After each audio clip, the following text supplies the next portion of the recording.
اعوذ باللہ من الشیطان الرجیم بسم اللہ الرحمن الرحیم۔ برادران عزیز و معزز خواتین، آج کی ہماری یہ نشست پچھلی چند نشستوں کا تسلسل ہے جس میں ہم توبہ و استغفار کے بارے میں بیان کر رہے ہیں۔ تو آج کی اس نشست میں بھی ہم توبہ کے آداب بیان کریں گے۔ توبہ کے آداب: جب بندہ اللہ کی بارگاہ میں ہاتھ پھیلا کر اپنے گناہوں اور نافرمانیوں کو یاد کر کے اپنی سرکشی اور بغاوت پر ندامت کا اظہار کرنے لگے تو اسے چاہیے کہ توبہ کے ان 3 آداب کو ملحوظ خاطر رکھے تاکہ توبہ کو شرف قبولیت حاصل ہو سکے۔ پہلا ادب ذکر الہی۔ توبہ کا پہلا ادب ذکر الہی ہے۔ جب بندہ گناہ کر کے اللہ کی یاد کی طرف راغب ہو جاتا ہے تو اس کا مطلب یہ ہے کہ اس کا دل گناہ پر نادم ہے اور اللہ کی یاد ہی ندامت کا سبب بنی ہے۔ اسی لیے بیت المقدس میں داخل ہوتے وقت اللہ تعالیٰ نے جو پہلا ادب سکھایا وہ ذکر الہی ہے۔ ارشاد باری تعالیٰ ہے، اور شہر کے دروازے میں سجدہ کرتے ہوئے داخل ہونا۔ اس آیت مبارکہ سے معلوم ہوا کہ بارگاہ الہی میں تائب ہونے سے پہلے اللہ تعالیٰ کو خوب یاد کرنا ادب ہے، جبکہ اللہ تعالیٰ کو یاد کرنے کا بہترین ذریعہ اور افضل ترین عمل نماز پنجگانہ ہے۔ حدیث مبارکہ میں بھی توبہ سے قبل اللہ کو یاد کرنے کا ادب سکھایا گیا ہے۔ حضرت عبداللہ بن مسعود رضی اللہ تعالیٰ عنہ روایت کرتے ہیں، ایک آدمی نے کسی عورت کو بوسہ دیا، پس وہ نبی کریم صلی اللہ علیہ وسلم کی بارگاہ میں حاضر ہوا اور اس کے متعلق خبر دی۔ اس موقع پر اللہ تعالیٰ نے وحی نازل فرمائی کہ اور آپ دن کے دونوں کناروں میں اور رات کے کچھ حصوں میں نماز قائم کیجئے، بے شک نیکیاں برائیوں کو مٹا دیتی ہیں۔ سورہ ہود آیت نمبر 114۔ وہ شخص عرض گزار ہوا، یا رسول اللہ صلی اللہ علیہ وسلم، کیا یہ خوشخبری میرے ہی لیے ہے؟ فرمایا، میری ساری امت کے لیے ہے۔ اس آیت کریمہ اور حدیث مبارکہ کی روح سے اگر توبہ سے پہلے اللہ تعالیٰ کو یاد کر لیا جائے اور خلوص دل سے توبہ کی جائے تو ایسی توبہ ضرور قبول ہوگی۔ دوسرا ادب استغفار۔ توبہ کا دوسرا ادب استغفار یعنی اللہ سے معافی مانگنا ہے۔ یہ ادب اللہ کی بارگاہ میں عاجزی کا درس دیتا ہے۔ اس حالت میں انسان خود کو بے بس اور مجبور سمجھ کر اللہ کے حضور پیش کرتا ہے اور اپنے گناہوں پر ندامت کا اظہار کر کے استغفار کرتا ہے۔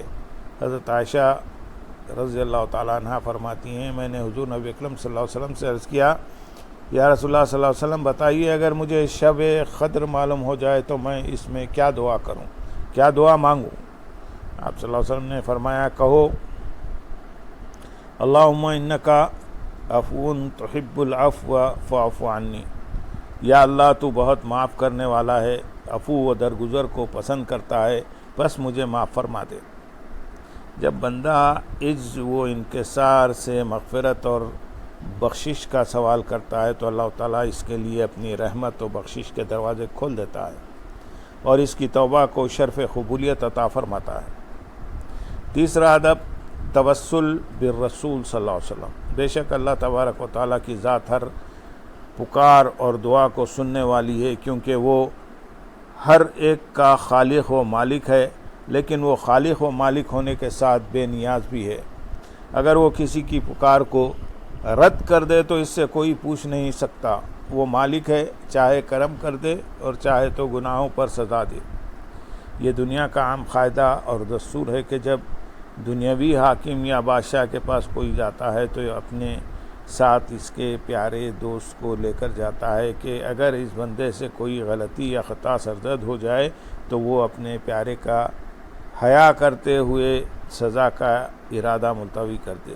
قرآن حکیم میں بھی حضور نبی اکرم صلی اللہ علیہ وسلم کے ادب کی بات کی گئی ہے۔ ارشاد باری تعالیٰ ہے، اور اے حبیب، اگر وہ لوگ جب اپنی جانوں پر ظلم کر بیٹھے تو آپ کی خدمت میں حاضر ہو جاتے اور اللہ سے معافی مانگتے اور رسول بھی ان کے لیے مغفرت طلب کرتے تو وہ اس وسیلے اور شفاعت کی بنا پر ضرور اللہ کو توبہ قبول فرمانے والا نہایت مہربان پاتے۔ یہ سورۃ النساء آیت نمبر 64 کا ہم نے ترجمہ پیش کیا۔ اس آیت کریمہ میں اللہ تعالیٰ نے توبہ کا سلیقہ اور قرینہ سکھایا ہے۔ قربان جائیے اللہ کی رحمت پر کہ ان گناہگاروں کو معاف کرنے کا وعدہ بھی کیا اور معافی مانگنے کا سلیقہ بھی سکھایا۔ کون ایسا سخی ہے جو بھکاری کو بھیک بھی دے اور مانگنے کے طریقے بھی سکھائے؟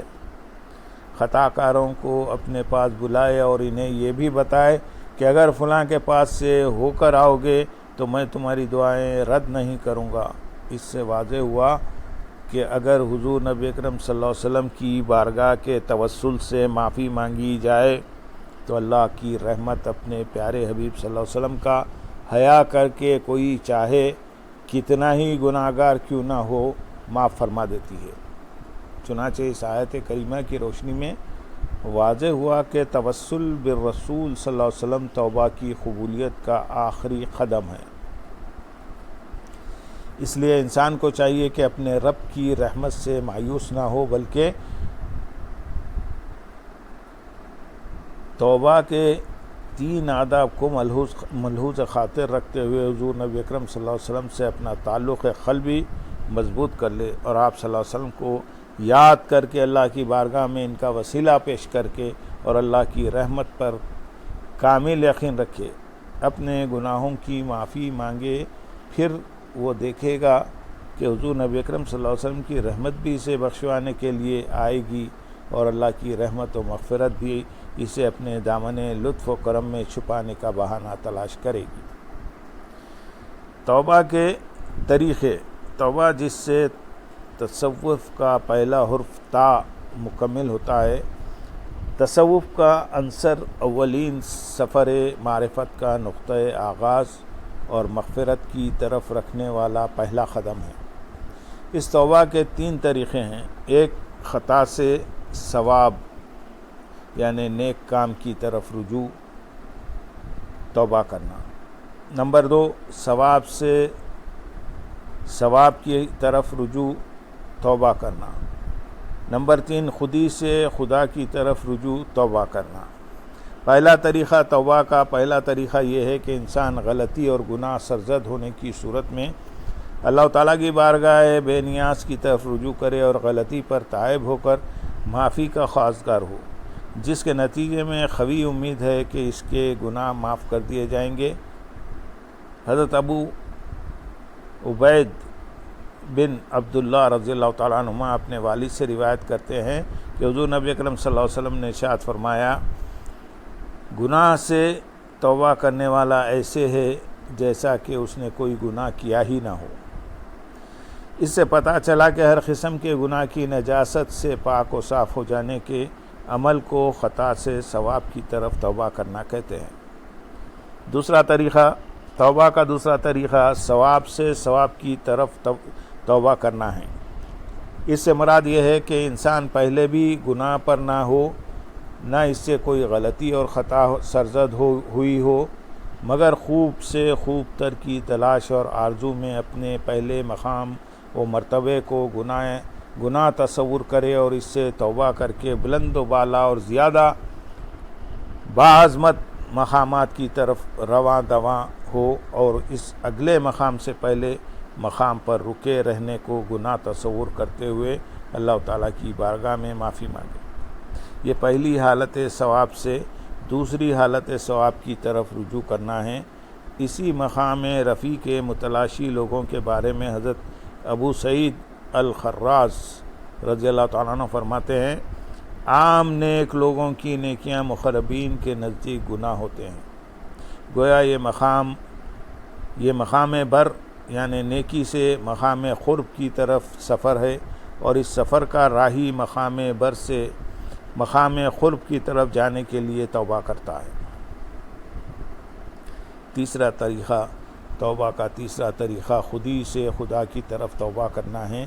اہل محبت جب مقام قرب تک رسائی حاصل کر لیتے ہیں تو ان کے اس مقام کا تقاضا یہ ہے کہ وہ اس آداب اس کے آداب بجا لائیں اور اپنی خواہش و آرزو کو محبوب کی مرضی میں فنا کر دیں۔